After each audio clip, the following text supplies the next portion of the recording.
Hold up, Chris. How the hell did these two events 400 plus years apart have anything to do with one another? Bear with me. It's all to do with how there's indirect effects, and they can get very complicated the further away in time you move from the initial event. Kind of like a tree branching out. Now, how is this relevant today? If anything, these kinds of mechanisms become more complicated. Understanding how subtle changes in unexpected places can cause titanic shifts in how we live is crucial, given the changes on the horizon. Big shifts occur over multiple generations, so, like a toad placed in slowly boiling water, we can't quite draw a line where the big change happened or happens. More likely, the effects developed over time, quote unquote. And that's really the disclaimer here. Nothing just happened. This is a dramatic simplification anyway, lumping together various movements for higher wages in the 14th century and the decision of thousands of landlords, workers, serfs, artisans, etc. all together. Alright, that's the legal bit done now, and as we all know, the Black Death, or the bubonic plague, is a disease transmitted by the oriental rat fleas, most likely on the back of the black rat. Reasons why it got from a disease mostly confined to Central Asia to busy Europe.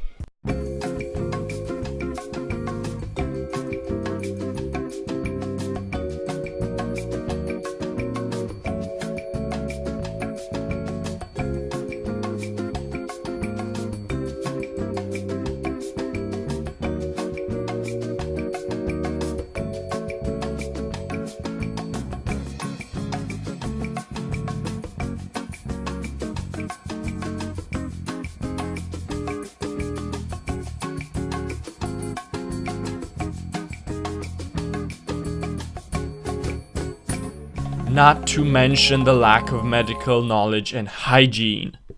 The gory bits. The disease claimed between 75 and 200 million lives. Million. That's around 30 to 60% of Europe's population at the time.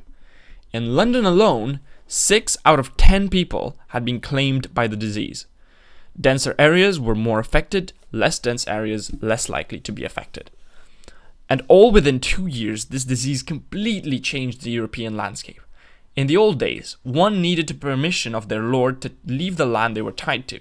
That's just how serfdom worked in the feudal system back in medieval Europe. Suddenly, there's so few people left, the lord has to be more flexible with the demands they impose on the serfs working the land. Not just that, but fewer people being around, the few left have more bargaining power, and this causes an increase in the money or in-kind payments, again back to the feudal system, that they could get from their manual labor in the fields. Others moved into towns as entire villages were empty and there was no work available. Naturally, people didn't understand why this was happening, so they blamed someone. And as it happened too often in Europe at the time, bad things happen, so the blame gets thrown on the Jewish communities, or some other minority, some of which were experiencing lower death rates because of religion-imposed hygiene as well. The one immediate good thing to come out was deforestation stopping. There's this argument floating around that the regrowth of forests cooled the European continent and caused the Little Ice Age in the 18th century, which is said to have pushed people to coal rather than just firewood to warm up their places. So again, you can kind of see how it's starting to piece together. Back to our main thing. Rise in wages and less bargaining power in the hands of the nobles meant a more fluid social order compared to before. But the increase in wages causes landlords to look into the alternative to manual labor, which were machines. One interesting thing here is that the steam engine was not invented by James Watt. And definitely steam engines as a concept existed as far back as the ancient Greeks. But there was no incentive to invest in anything like that because slavery or serfdom or any institution at the time meant that anyone looking to work the land or build anything had plenty of cheap labor at their disposal. Where would we be if some rich dude back in the ancient Greeks' time took a liking to that idea? A historian justified the start of the Industrial Revolution in Britain and not somewhere else with the high cost of labor in that country. In northern European cities, wages were higher by 1800, possibly because in southern Europe, both religion and feudal hierarchies were stronger, and thus forced laborers back into pre-Black Death order, societal order that is.